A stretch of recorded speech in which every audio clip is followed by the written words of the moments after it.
Olá pessoal, vamos começar então a parte 2 da nossa aula de Física na Atualidade. Agora nós vamos falar sobre as fronteiras da física, tá? As referências básicas são o livro do Chaves, né? Aquela coleção, aquela coletânea, né, da SBF, e alguns sites que tem imagens Creative Commons e domínio público. Em resumo, o que nós vamos falar é sobre universo, né, e processos fundamentais da natureza e manipulação quântica de átomos, moléculas e fótons, tá certo? A gente não vai conseguir abordar todos os assuntos de fronteira da física, mas a grosso modo esses são os mais relevantes assim que a gente vai tentar tratar, né? Universo e os processos fundamentais.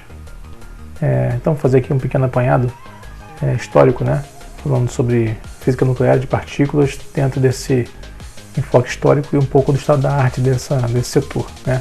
Bem, no século XIX houve o amadurecimento, né, das noções da estrutura atômica, onde a gente começou a qualificar as propriedades, né, o nascimento da química moderna. Já no século XX, nós tivemos a descoberta, né, das leis que governam os átomos e moléculas, né, que nós chamamos de mecânica quântica, entre 1901 até 1930 aproximadamente, né, 27 e 30. Depois a descoberta do núcleo atômico, né, na verdade foi descoberto nessa época aqui, né, foi descoberto nessa época aqui, né, por Rutherford, né, e depois seus constituintes, né, prótons e nêutrons, que vem em sequência. Depois nós tivemos a descoberta das forças nucleares forte e fraca, né? A força nuclear forte que dá a coesão nuclear e a fraca a gente entende como radioatividade. Essas, em particular a força forte, né, foi a primeira proposta teórica dela foi por uma teoria efetiva, né, que é a teoria de Yukawa, né, e quem descobriu o seu mediador, que é o meson pi, foi o cientista César Lattes, brasileiro, tá certo? Um artigo que ele publicou, o meson pi levou o prêmio Nobel, como vocês já sabem, né? E a grosso modo, né, existem, né, 4 forças fundamentais da natureza: a gravitacional, que foi descoberta no século XVII por Newton, que a gente já falou; a interação eletromagnética, né, que foi formulada matematicamente no século XIX; e as forças forte e fraca, ambas descobertas no século XX. Já na segunda metade do século XX, nós entramos na fase dos aceleradores de partícula, né? Quanto mais a gente quer entender a estrutura da matéria de forma detalhada, nós temos que aumentar a escala de energia, tá certo? Então nós temos alguns aceleradores aqui, alguns exemplos, né? Esse aqui do lado é o Fermilab, tá? Esse aqui em particular é o Tevatron, né? Tem também Brookhaven, TESE na Alemanha, que é aqui no Japão, e o CERN na Suíça, tá? Esses dois aqui são nos Estados Unidos. Também na segunda metade nós descobrimos que os prótons e nêutrons, né, os nucleons, têm estrutura, né, são compostos por quarks e gluons, tá certo? A previsão teórica foi na década de 60 por Gell-Mann, né, e a verificação experimental foi no SLAC ainda na década de 60. Depois foram descobertos os bósons vetoriais, né, mediadores da força fraca, né? Essa parte da radioatividade foram previstos por Glashow, né, Weinberg e Salan na década de 60, e a verificação experimental só houve em 83 no CERN, né? Essa aqui é a câmara de bolhas do CERN, onde foi feita a detecção experimental.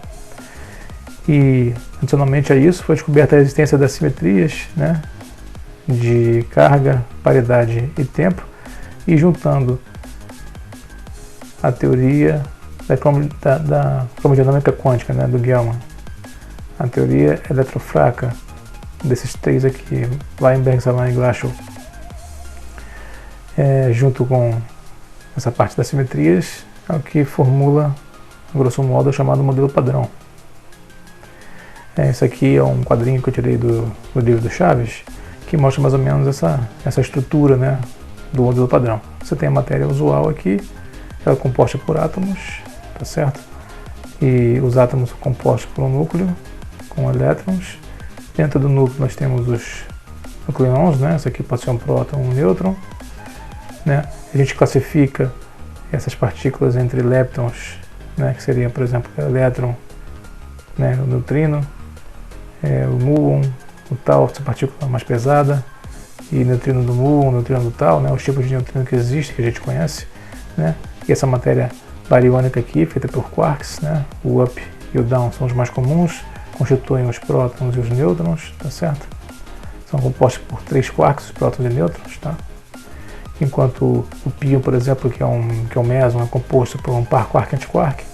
Você também tem quarks mais pesados, como o charme, o strange, o top, o bottom, né?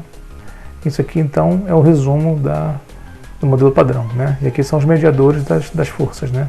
Os gluons, os mediadores da força forte, os fótons da força eletromagnética, esses bósons vetoriais aqui, W e Z, são os mediadores da força fraca, e os mediadores da força gravitacional, nós não sabemos, não medimos ainda, mas a gente postula que são os gravitons, tá certo?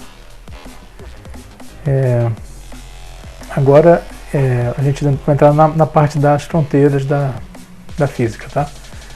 As fronteiras da física nuclear, né, e hadrônica em particular, está no estudo disso que a gente chama de diagrama de fase da QCD, tá? Isso aqui, essa linha grossa aqui, né, seria uma transição de fase, que a gente chama de transição de fase de primeira ordem, entre o gás de hadrons, né, prótons, nêutrons, por exemplo, para o plasma, né, de quarks e gluons, tá? Esse aqui, por exemplo, onde ficam os estudos do laboratório da USP, tá certo?